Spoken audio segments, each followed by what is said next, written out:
आतंकी शाहीन को लेकर अब सूत्रों के हवाले से बड़ी खबर ये हुई है। अब बड़ा खुलासा ये हुआ है कि शाहीन ने पाकिस्तान में अपना नेटवर्क तैयार किया था और पाकिस्तान सहित कई देशों में कनेक्शन खड़े किए थे। उसका संपर्क पाकिस्तानी सेना के कुछ डॉक्टर्स से भी था। सूत्रों के मुताबिक शाहीन के संपर्क में कश्मीरी मूल के कई डॉक्टर्स और छात्र थे।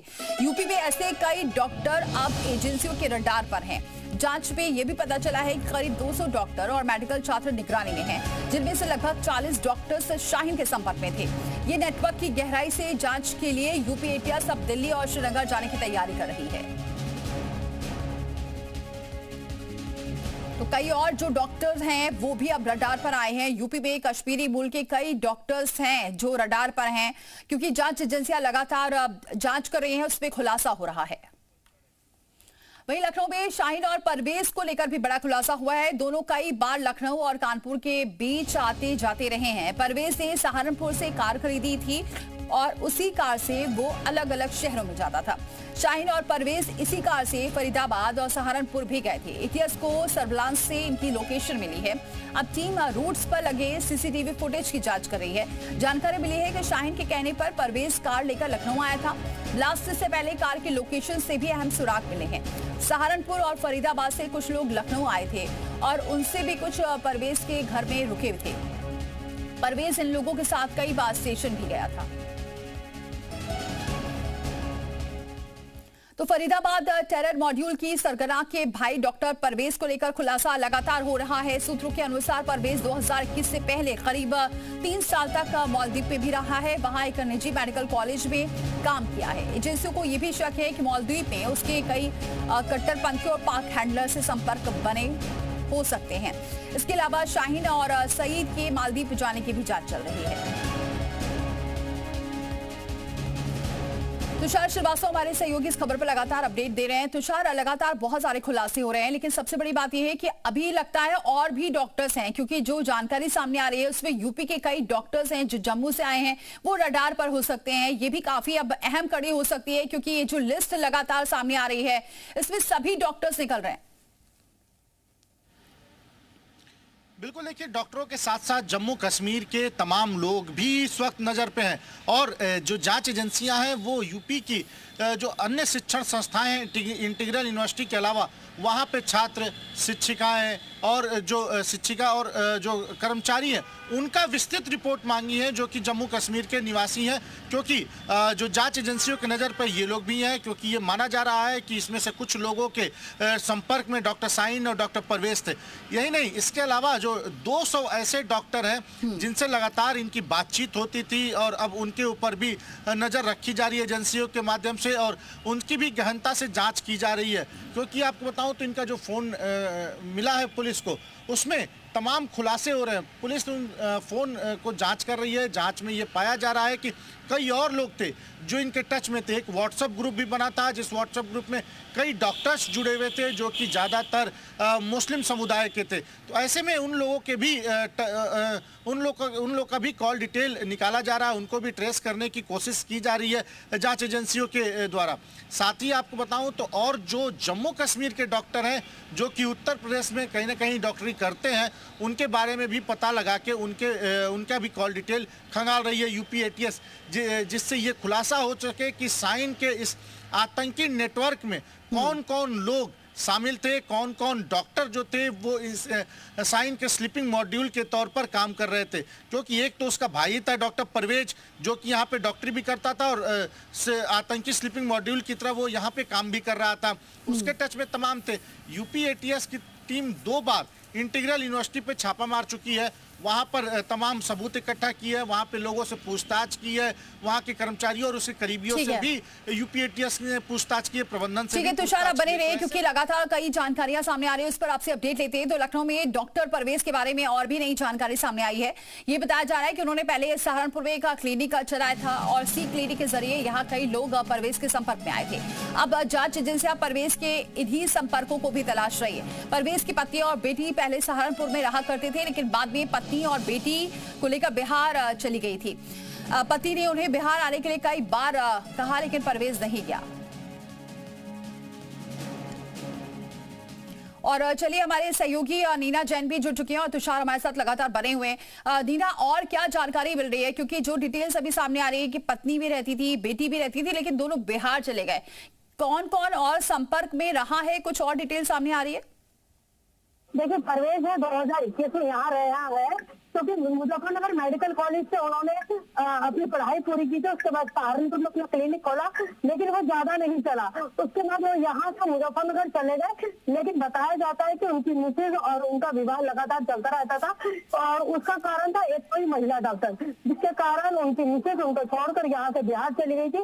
उन्होंने उसके बाद उनको बुलाया, लेकिन वो नहीं गए। सहारनपुर से मुजफ्फरनगर के बाद जब भी वहाँ उनकी प्रैक्टिस नहीं चली तो वहां से वो लखनऊ चले गए। जी ठीक है नीना, बने रहे हमारे साथ। तुषार भी बने हुए। तुषार, ये सामने आ रहा है जैसे पहले एक डॉक्टर को पकड़ा गया सहारनपुर से आदिल को, उसके बाद अब परवेज का कनेक्शन, यानी कह सकते हैं केंद्र जो रहा है कहीं ना कहीं सहारनपुर से ही जुड़ा नजर आ रहा है, क्योंकि कई बार सहारनपुर आना जाना हुआ, परवेज का, शाहीन का, आदिल का पकड़ा जाना, यानी कनेक्शन पूरा कहीं ना कहीं सहारनपुर से जुड़ता हुआ नजर आ रहा है। बिल्कुल, देखिए, और सबसे खास बात है कि ये लोग डॉक्टर शाहीन हो या डॉक्टर परवेज हो, ये लोग रहने वाले पूर्वांचल के हैं, लखनऊ में भी रहते हैं, इनका घर है लखनऊ में, लेकिन जो काम इन्होंने किया वो सहारनपुर से ज़्यादातर किया। वहाँ पे जाके क्लिनिक खोली, वहीं की गाड़ी वहाँ से खरीदी और उसी गाड़ी से लगातार इन लोग का आना जाना था, क्योंकि एक खास बात यह है कि ये जो सहारनपुर है ये दिल्ली के करीब है। तो ऐसे में ये माना जा रहा है कि इन लोग का सहारनपुर में इसलिए नेटवर्क था क्योंकि दिल्ली आ जा सके आसानी से और किसी को शक भी नहीं होगा। तो ऐसे में अब सहारनपुर पूरे आतंकी नेटवर्क का एक गढ़ बन चुका है एक तरह से अगर देखा जाए तो, क्योंकि डॉक्टर आदिल खान की जब गिरफ्तारी हुई तो वो भी सहारनपुर का ही रहने वाला था। ऐसे में अब डॉक्टर परवेज का भी वहाँ से कनेक्शन निकल चुका है, ठीक ठाक कनेक्शन है, डॉक्टर शाहीन का भी ठीक ठाक कनेक्शन है, क्लिनिक भी थी।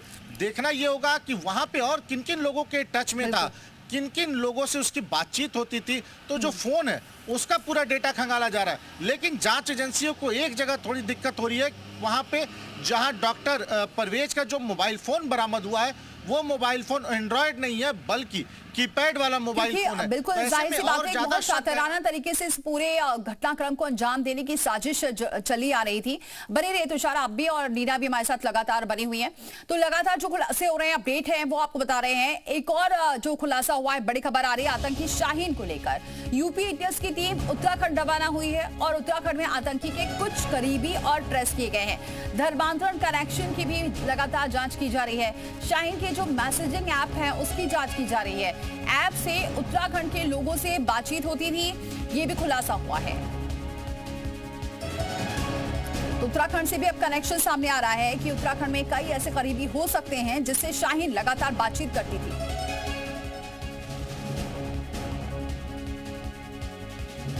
और चलिए हमारे साथ सुरेंद्र सीला भी जुड़ चुके हैं उत्तराखंड से। सुरेंद्र, यहां से क्या अपडेट मिल रहा है इस पूरे मामले में? देखिए, बिल्कुल ये जानकारी यूपी के सोर्सेस से मिल रही है कि यूपी एटीएस उत्तराखंड में भी कई जगह पे छापेमारी कर रही है। जो अभी तक पूछताछ में चीजें सामने आई है उसके बाद लगातार पूछताछ की जा रही है, क्योंकि उत्तराखंड में देखिए सबसे बड़ी बात यह है कि राजधानी के अंदर बहुत सारे ऐसे संस्थान हैं जो इनकी रेकी और इनके रडार पे हो सकते हैं, चाहे भारतीय सैन्य अकादमी हो, चाहे लाल बहादुर शास्त्री प्रशासनिक अकादमी हो, FRI हो, WII हो, या इसरो का सेंटर हो, या फिर सर्वे का सेंटर हो। तमाम बड़े सेंटर्स हैं जो हमेशा से जिनकी सुरक्षा को लेकर हमेशा से अलर्टनेस रहती है और इसीलिए तमाम चीजें कही भी जा रही है। इसके अलावा उत्तराखंड में कुछ ऐसी जगह है जहां पहले ISI एजेंट या फिर संदिग्ध लोग गिरफ्तार किए जा चुके हैं, चाहे हरिद्वार का पिरान कलियर हो रुड़की के पास, या फिर हल्द्वानी का बनभूलपुरा क्षेत्र हो, या देहरादून का हरबटपुर सेलाकुई क्षेत्र हो। ये वो क्षेत्र हैं जिनमें पहले भी संदिग्ध बांग्लादेशी हो या पाकिस्तानी नागरिक हो या फिर ISI के एजेंट हो गिरफ्तार किए जा चुके। तो इसलिए भी ये देखा जा रहा है क्या इन क्षेत्रों से तो कोई नेक्सस नहीं है और एटीएस इस ओर भी लगातार छापेमारी करेगी। अगर कोई इनपुट सामने आए हैं, जिस तरह से सहारनपुर का लिंक है, मुजफ्फरनगर का लिंक है, तो हो भी सकता है कि देहरादून में भी कुछ लोगों के संपर्क में वो रहा हो तो ये सारी चीजें खंगालने के लिए ATS बिल्कुल, अब बहुत जल्दी अब ये भी खुलासा होगा कि उत्तराखंड और देहरादून खास तौर से क्या कनेक्शन आया है। तुषार हमारे साथ लगातार बने हुए। तुषार, ये भी जो बात सामने आ रही है, कई लोग घर आते थे, स्टेशन भी छोड़ने गया है, गाड़ी भी ट्रेस हुई है, लोकेशन भी ट्रेस हुई है, उसे कहाँ आना जाना था ये भी ट्रेस हो रहा है। तो ये भी माना जा सकता है कि बहुत जल्दी अब जो कानपुर हो या फिर लखनऊ से और लोग भी हिरासत में लिए जा सकते हैं। बिल्कुल, देखिए जांच एजेंसियों ने एक रूट मैप तैयार किया है कानपुर से लखनऊ का। लगातार आना जाना था इन लोगों का और अपनी कार से ही आता जाता था। परवेज की जो कार थी उसी में कई बार शाहीन बैठकर कानपुर भी गई है। तो ऐसे में उस रूट मैप की CCTV निकाली जा रही है और ये कोशिश की जा रही है कि आखिर में ये लोग कानपुर जब पहुंचे तो किन किन लोगों से मिलते थे। हालांकि ये थोड़ा मुश्किल है क्योंकि काफ़ी घनी आबादी है और उसमें ट्रैक कर पाना ये बड़ा मुश्किल है, लेकिन फिर भी कोशिश में है ATS की CCTV फुटेज को खंगाल कर निकाला जाए, कहाँ कहाँ मिलते थे, क्या बात करते थे, किन किन लोगों से इनकी मुलाकात हुई। तो ये मुमकिन है कि अभी और भी गिरफ्तारियां इसमें होगी। लखनऊ से भी गिरफ्तारियां होंगी, कानपुर से भी गिरफ्तारियां होंगी और उत्तराखंड से भी इसमें गिरफ्तारियां हो सकती हैं, क्योंकि अभी काफी नेटवर्क जो है इनका काफी नेटवर्क बहुत ज्यादा बड़ा है। क्योंकि जिस तरह से जानकारियां लगातार सामने आ रही है तुषार, इससे समझ में आ रहा है कि कहीं ना कहीं जो नेटवर्क है बहुत दूर तक फैला हुआ है, जिसके लिए लगातार जांच एजेंसियां काम कर रही हैं। बनी रहिए हमारे साथ। एक और बड़ी खबर आ रही है, दिल्ली कार ब्लास्ट मामले में बड़ा खुलासा हुआ है। जांच में सामने ये आया है कि बड़े पैमाने पर दहशत फैलाने की योजना बनाई गई थी और ये साजिश फरीदाबाद और सहारनपुर में रची गई है। शाहीन ने अपने भाई परवेज को साथ जोड़कर सहारनपुर में स्थानीय नेटवर्क खड़ा करने को कहा और दोनों के संपर्क में कई संदिग्ध लोग थे।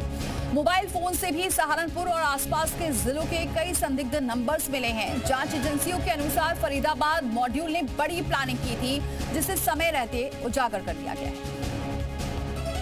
नीना का रुख करते हैं एक बार फिर से। नीना, ये बात बिल्कुल तय है क्योंकि दिल्ली NCR में जिस तरह से सुरक्षा व्यवस्था कड़ी रहती है, सहारनपुर एक ऐसी जगह मिली थी इन लोगों को काफी सेफ कि किसकी नजर भी नहीं पड़ती कि सहारनपुर में ये पूरा खेल रचा जा रहा है। बिल्कुल, सहारनपुर के लिए एक बिल्कुल सेफ स्थिति थी और इसी के चलते आदिल, परवेज ये सभी अपना जाल बिछा रहे थे। परवेज के 2021 में यहीं से OLX के द्वारा कार भी खरीदी थी, जिसका ये पकड़ी गई है और परवेज का काम यहाँ पर नहीं चल पाया, जिसके कारण वो वापस मुजफ्फरनगर गया, वहां पर नेटवर्क तलाशी की कोशिश की है। और आदिल की बात करें तो आदिल के घर पर रात को लोग आया करते थे, इसकी बात पड़ोसियों ने जरूर कही है, लेकिन कौन आते थे इसके बारे में जानकारी नहीं है। उसका एयर का फ्लाइट का टिकट भी मिला है कि 1 अक्टूबर को वो यहाँ से दिल्ली से सहारनपुर आया था, जम्मू कश्मीर से दिल्ली आया था और उसके बाद दिल्ली से सहारनपुर आया था। क्या और भी लोग हो सकते हैं जम्मू कश्मीर के यहाँ पर?